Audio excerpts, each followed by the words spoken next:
Suffering for years, Kratos, the once great general, now known as the Ghost of Sparta, had pledged himself as a champion to the gods of Olympus.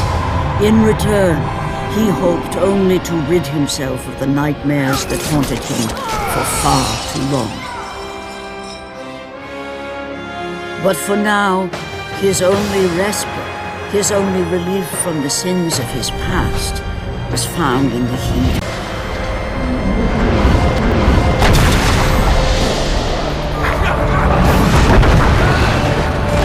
And on this day, Kratos had been called upon by the gods to confront an unthinkable evil, unleashed on the city of Attica by the invading Persian army.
What evil have you wrought on this city, Persian?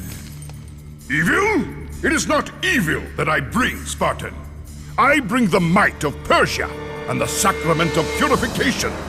As we speak, my basilisk cleanses this land so that it may embrace the glory of the Persian Empire.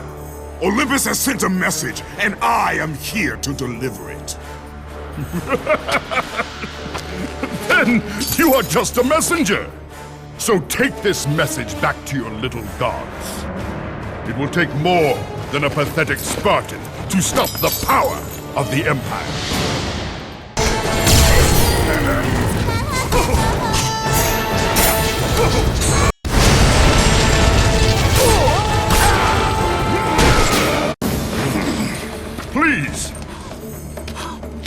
Please, spare my life, and I will give you all that you ask. You have nothing I want, Persian. Take my kingdom, my women, my gold. I won't take your riches, but I will take your life.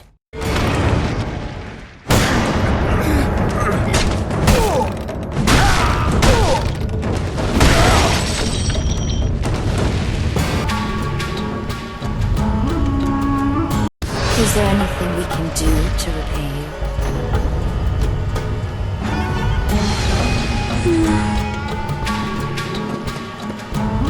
My lord?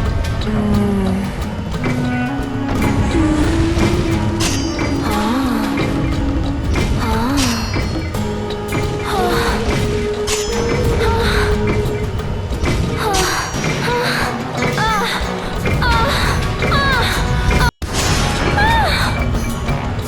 Thank you, madam.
Fulfilling his commitment to the gods, Kratos defeated the basilisk brought forth by the Persians. But this small victory would not satisfy the man who had come to be known as the Ghost of Sparta. Is this all you would have me do? Is there nothing else?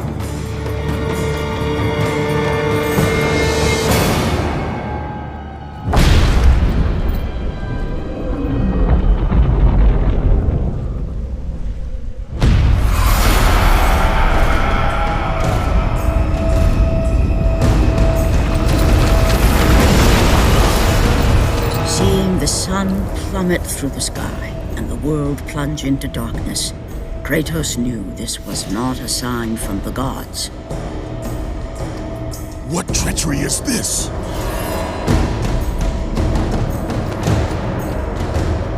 Setting his sights on the glowing horizon, Kratos made his way toward the mysterious light. But there was more afoot than Kratos could possibly know.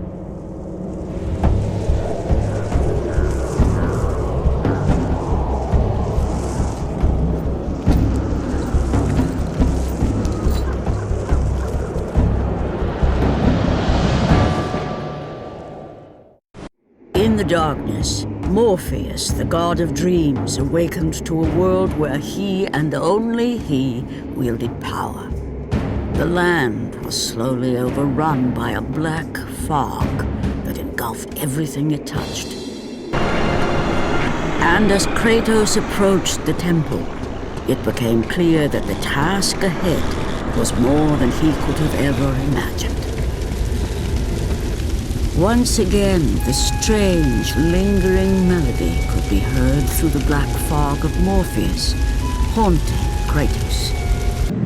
The temple on which Kratos stood was the sun chariot of Helios, the very chariot that the fire steeds pulled across the sky every day, allowing the brilliance of Helios to shine down on all mankind. Kratos.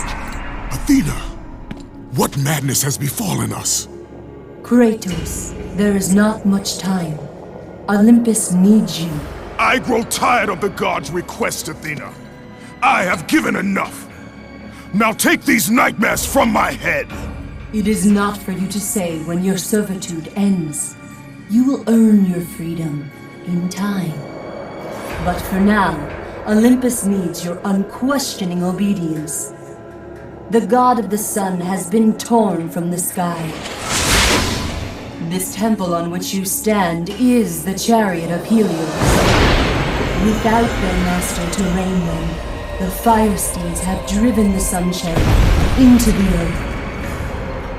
And without Helios, there is no one to keep Morpheus from seizing permanent power. Many of the gods have fallen to a deep slumber. Soon, all will succumb to the black grip of Morpheus. What would you have me do? You must find Helios and return him to the sky, lest the world of gods and man be lost forever. Only his light can release the grasp of Morpheus. Athena! Athena!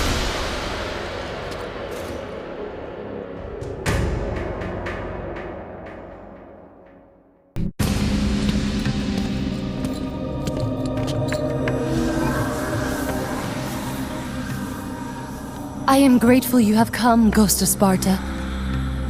The Titan Atlas has been freed from the pits of Tartarus, and has taken my brother Helios from his rightful place in the sky. What does Atlas want with the sun god? Helios holds within him the power of the sun, a power so great it can destroy the world. It cannot be trusted in the hands of a Titan. Please, take the sun shield from his throne, walk through the gates of Olympus, and you will find me. Hurry, Kratos. Even now, my brother suffers at the hand of Atlas. As Kratos stepped out into the eternal night, much had changed outside the temple. Morpheus grew ever stronger as his harbingers of darkness continued their relentless march.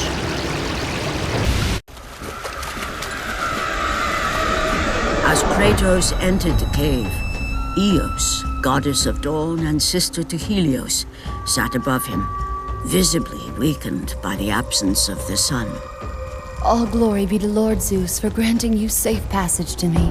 The king of the gods does not aid me, Eos. I am but a slave to Zeus and Olympus. Save my brother, Kratos, and he will convince Zeus to release you and rid you of the horrors of your past. I give you my word. The gods have broken their word to me many times. Forgive me if I find it hard to believe your promises. Be that as it may, Kratos. The Primordial Fires almost out. Without Helios, the life-giving light of the world cannot be sustained.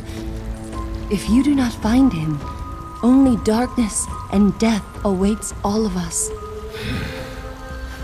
Where has Atlas taken him? I do not know, Kratos. Follow the passage out of the cave. Retrieve the fire and it will light your path to the remaining steeds.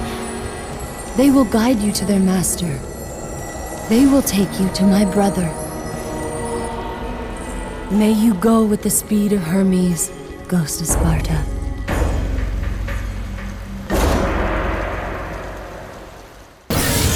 And again, the melody returned, and it almost seemed familiar.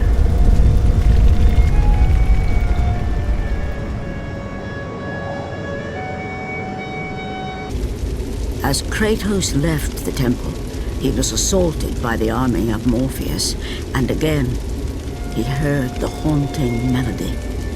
But this time, he recognized it as the song of his daughter, Calliope. Calliope? My daughter, where are you? Calliope!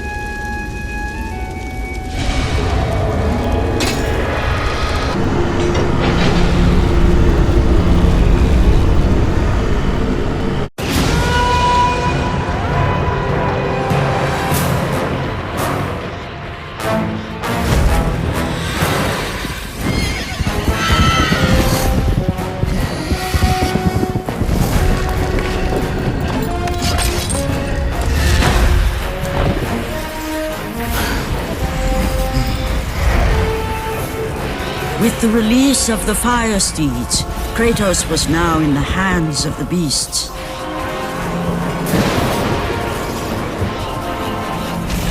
And where they would take him, he did not know.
As the steeds pulled Kratos away from the grip of Morpheus, they crossed into the Underworld. But in the land of the dead, they could go no further, for these beings of light were not welcome in Hades.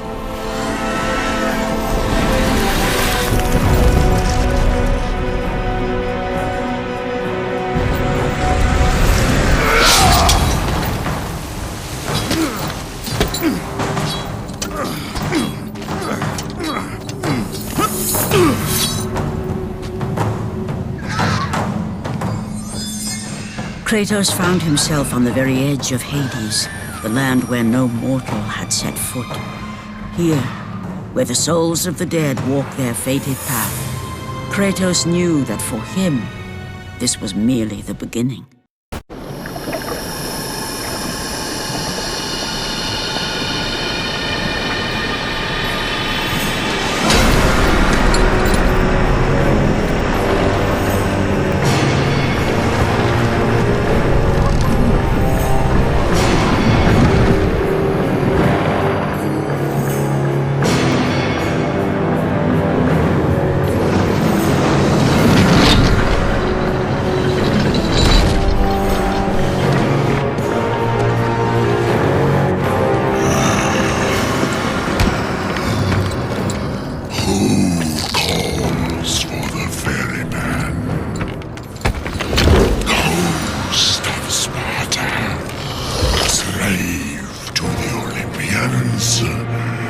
Slave to no one, Charon.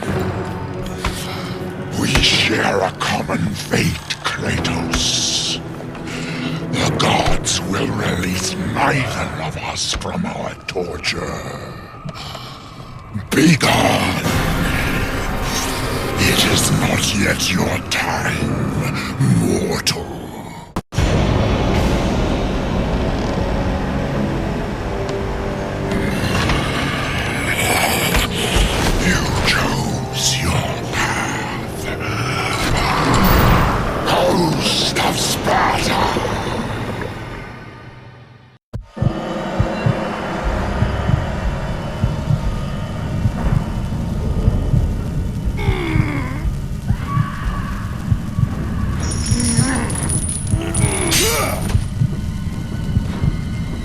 Here, where the souls of the wicked are tortured in the pits of Tartarus, the wailing and agony of the damned resonated deep throughout the bowels of the Underworld.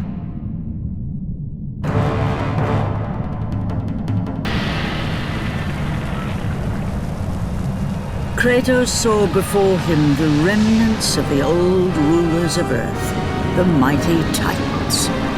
Defeated by the gods and enchained in the depths of Tartarus, they suffered their unjust penance. And for their torment it was well known that these immortal beings hated the Olympians with immeasurable fury. By the hands of Zeus, the Titans had been bound and shackled in their torment for 1,000 years, with no hope of escape. Now the chains that once held the Titan Atlas lay broken, and only one question plagued the thoughts of Kratos. Who would release such evil? You again. The walls of Tartarus would not hold Atlas, and they would not hold me either. The gods have obviously taken pity on their slaves. You underestimate me, Charon. This time I will not be so merciful.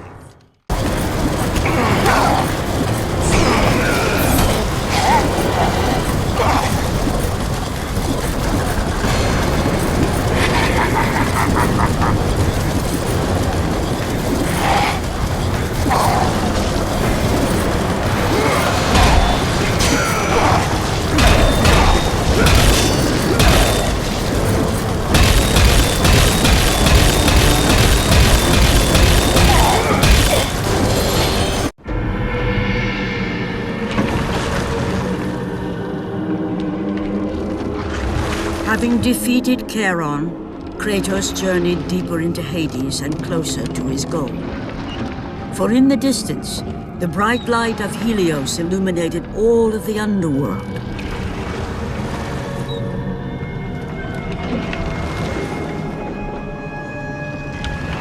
But something on the shore caught his attention. And to Kratos, it almost seemed an apparition. Calliope! Upon seeing his daughter, Kratos realized that all that he had been working for, all that he had wanted, was within reach. Years of service to the gods had not delivered him from his pain, never had it eased the burden of his past. And now, Calliope was found. Calliope!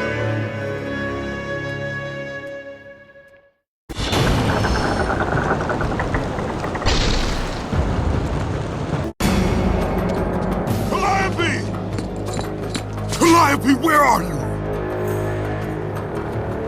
Kratos looked, but his daughter was nowhere to be seen. In the middle of the room sat a graceful figure, a figure he recognized all too well. Persephone, wife of Hades, and queen of the undead.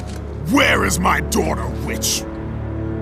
Choose your words carefully, ghost of Sparta. You address the goddess of the Underworld.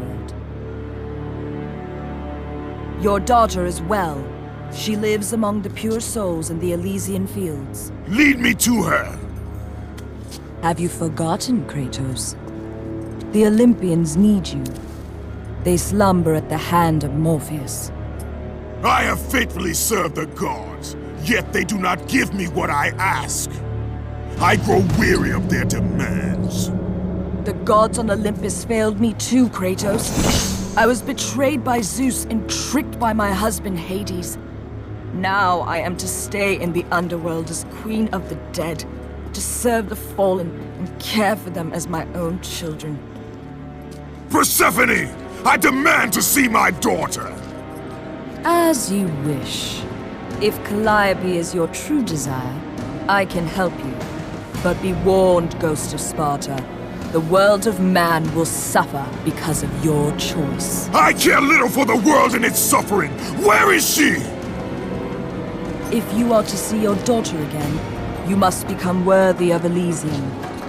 Cast your weapons at the Forsaken Tree, and let it release the evils of your past. Only then will you be free of your sins, and be granted passage through the divine gates.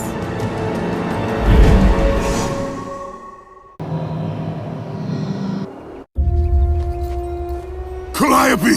Father? My child. Why did you go? I am here now, child. And I will not leave you again. I have watched over you pathetic mortals for 1,000 years, and it is always the same. Serving yourself before the needs of others has always been your flaw. But no matter. For now you serve my purpose. It is time for all that came before to end. The Titan will fulfill his role and finish what I have started. I released Atlas. You? As you were pathetically disarming yourself, Atlas completed the task I set him out to do. With the power of the sun in his hands, it is only a matter of time before he destroys the pillar that holds the world. And Olympus with it. But why? Do you think it was my choice to wed a man I did not love? Live a life I did not choose? I was betrayed by the very gods that once saw me as their own, but no more. Once the pillar is destroyed, the world will revert into chaos. And what is to become of you? I will have my peace and be free from this miserable existence. I will perish, but it is my choice. Father? What's happening? I'm scared. In your selfish choice to be with your daughter, you have caused her ruin. No. Elysium falls too, Kratos. she will perish. No! I will not let the gods take her from me again! Father! The choice was clear to him, yet impossible to make. To stay with his daughter meant the end of the world and the end of her. To stop Persephone and Atlas would mean forsaking his daughter forever. While his hatred and anger for the gods grew ever stronger, he knew there was but one thing to do.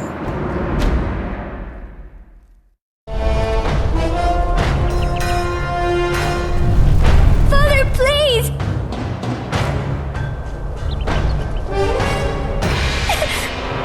Please!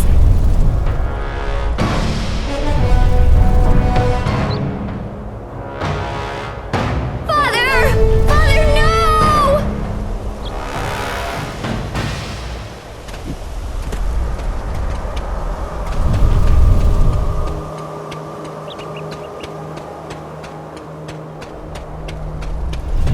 Kratos soon realized that what he gained in humanity, he lost in power.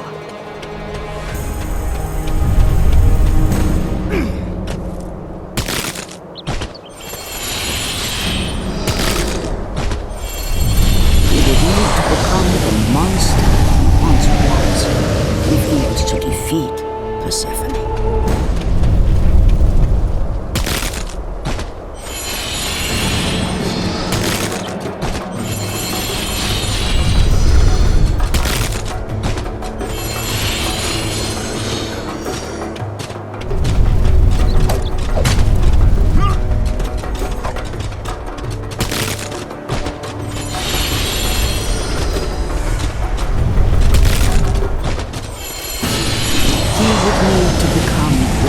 Of Sparta once again, if he was to save his child.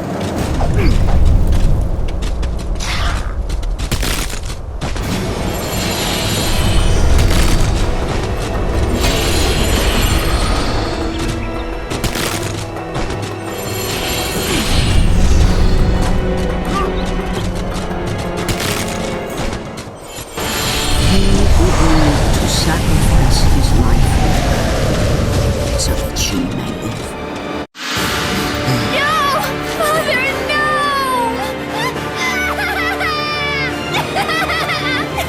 At that moment, Kratos knew his destiny was not with Calliope. The fates were never that kind.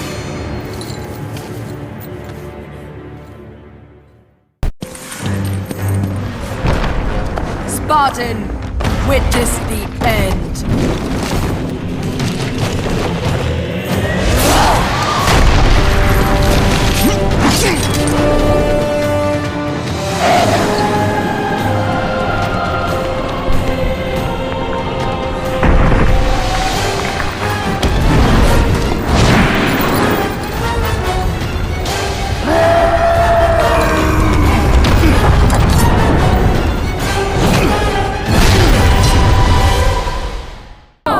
Spartan, go to her. Be with her. Leave this world behind. Atlas!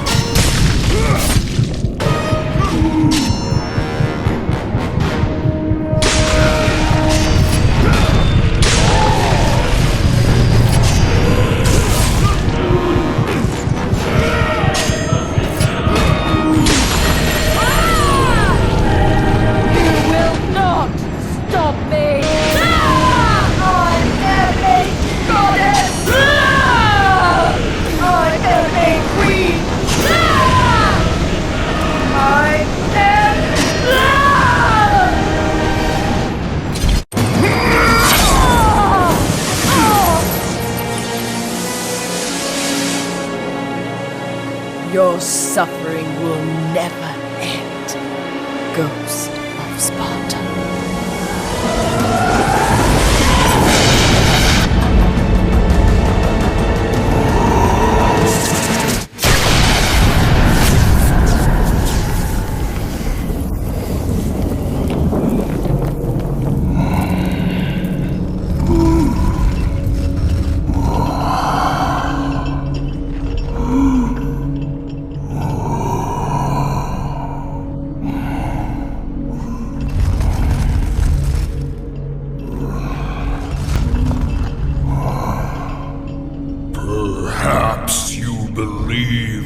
Olympians will help you.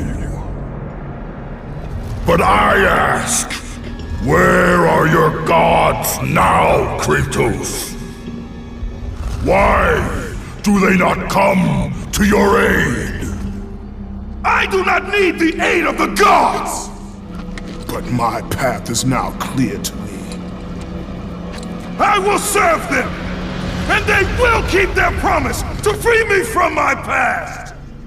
I ask you, Spartan, what good is the promise of an Olympian? It is all I have, Atlas! We will meet again, Spartan. The fates have deemed it. One day, you will regret what you have done here. The mighty Atlas was left enchained, cursed to forever hold the world on his shoulders. Greater penance than even Zeus himself had placed on the Titans. The fate of Atlas had been sealed, and the goddess Persephone was no more. Kratos had saved mankind, but that mattered little to him. By forsaking his daughter, he had abandoned the only person he ever cared for. What he had long sought and finally found was now forever lost.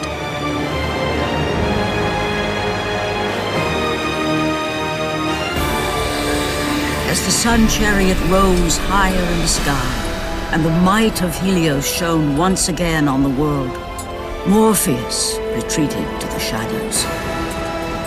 Kratos gained little satisfaction from his victory. With years of servitude in front of him, he would need to confront his past and fight to reclaim the humanity he lost on the day his dark legend was born.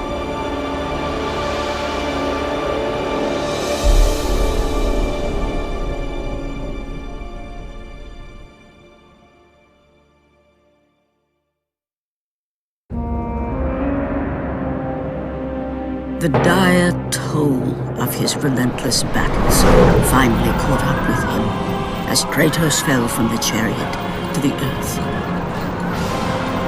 Was this sacrifice too much for one to bear, even for the man who was known as the Ghost of Sparta?